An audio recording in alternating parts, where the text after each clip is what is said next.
Alright, so let's proceed to the sales program. Now, to get to the sales program, we simply have to go to Drive C and find the Gemarel program that is installed there. Go inside the folder and double click on Gemarel Sales Program version 1.13.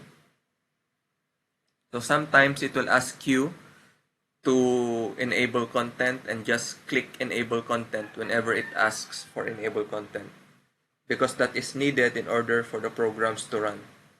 Now, okay, so let's proceed to the sheets. Let's talk about the sheets of the sales program.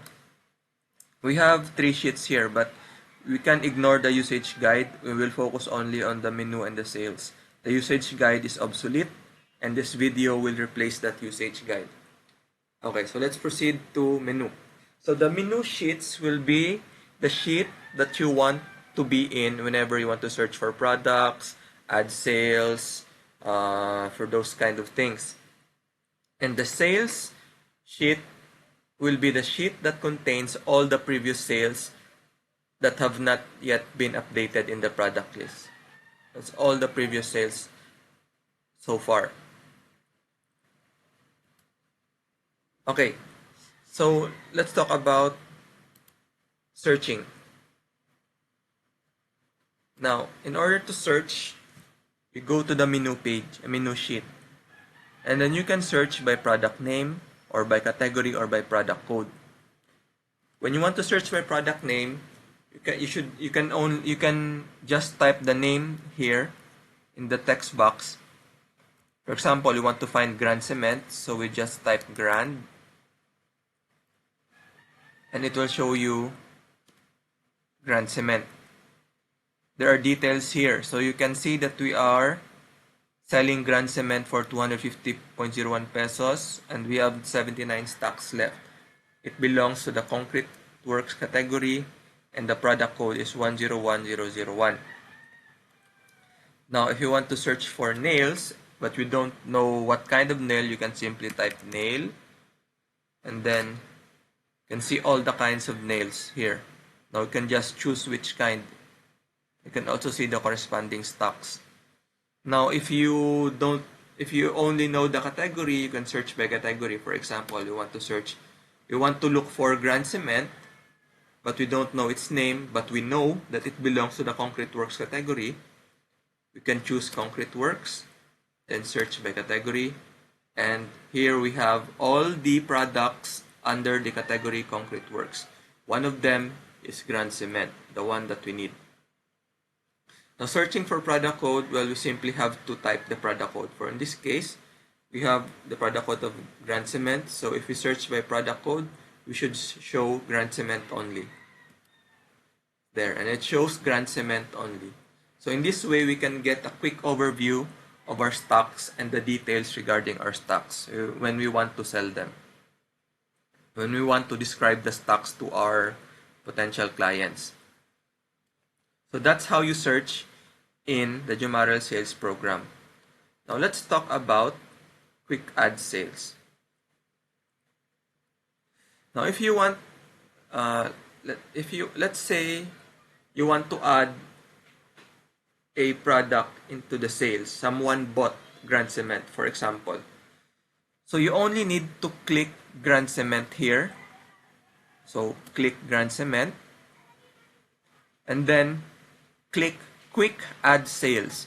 Quick Add Sales will be the button you want if you want to sell single items only. So let's do that here. I click Grand Cement, then Quick Add Sales. You can see here that the details are already populated, that you only need to add how many. So for example, he wants 9 Grand Cement bags.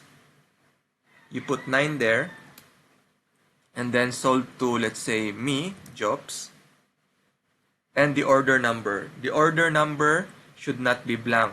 In fact, it will not allow you to add sales without order numbers, for example. So it says, please provide a purchase order number. So the order number can be anything. You guys decide on what will be the order number, the purchase order number. Preferably, it should match the sales invoice that Ate Girly is writing on.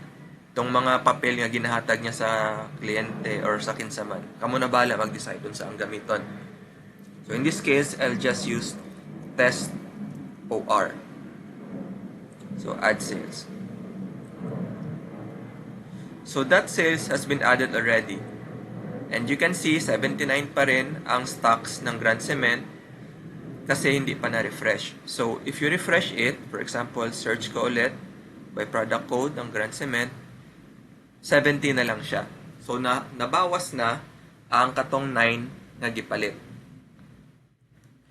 So if you check the sales sheet, you can see that 9 bags that we sold has been added in the sales. And here it is. Now, what about if you want to add multiple items in the same order? That is where add sales becomes important. So in that case, you just click add sales and you get this menu. Once again, you need to provide an order number. You cannot proceed without an order number. So let's go test OR number 2. Salit to jobs number 2. And we search for a product. So let's say I know that it's a nail product. So I'll put nail. And we have all the nails listed here. Now what if I want to add nail number 1? So I just double click nail number 1. So it says here, double click to add item to order list. This is the order list. So far we have nothing yet. So we want to add nail number 1. So we just double click that. Ask how many. So we can see that we have 99 stocks left. So I can buy 9. I want 9. Then add to list. And automatically, this will be populated. We know nail number 1 is already in there. We have order number, sales, date, and whatnot. Now, what if we had to add more? Let's say you want to add umbrella nails. So we just double click that too. Okay, so how many? Let's say we have 100. So let's buy 10. And as you can see, it is added in the order list here. And what if you want Grand Cement or you want something from carpentry? So we search for the carpentry category, search by category, and we want door handle, for example. So double click door handle. How many? 50. Let's say I want 20 pieces of door handle. Add to list, and we have here door handle 18 per piece, 20 quantity. And the total should be 1,745. Now, let's add that to the sales. What if you want to cancel the umbrella nails order? If you want to cancel the umbrella nails order, you simply have to double click umbrella nails in the order list. So it says here, double click to remove item from order list. So double click umbrella nails and umbrella nails gets removed. And the total gets updated. And now, we add to sales. It says, order test OR number 2 has been added to sales. Okay. Let's check. It says here, nail number 1 and door handle. And OR number, test OR number 2.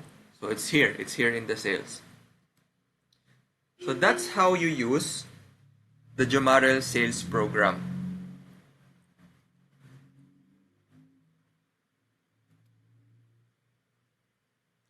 So let's go to editing the sales.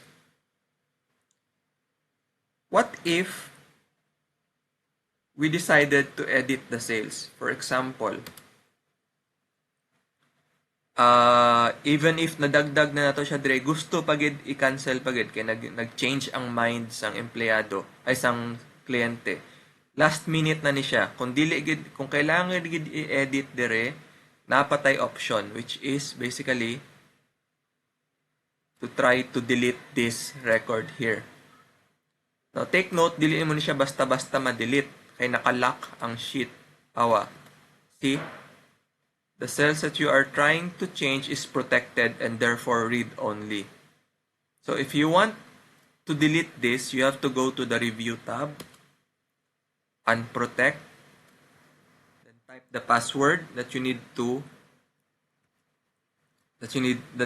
which I will be providing, and then you can delete this already. So click delete. Make sure to delete the entire row. Ayaw pagbilin og isa dire, tanan dapat i-delete para ma-fix ang integrity sa sales. Okay? Then afterwards, pwede mo na ibilin. Rather, actually, mas gwapo nga i-protect nimo ulit. I-press protect sheet. After mo gi-edit, then type nimo yung password dere.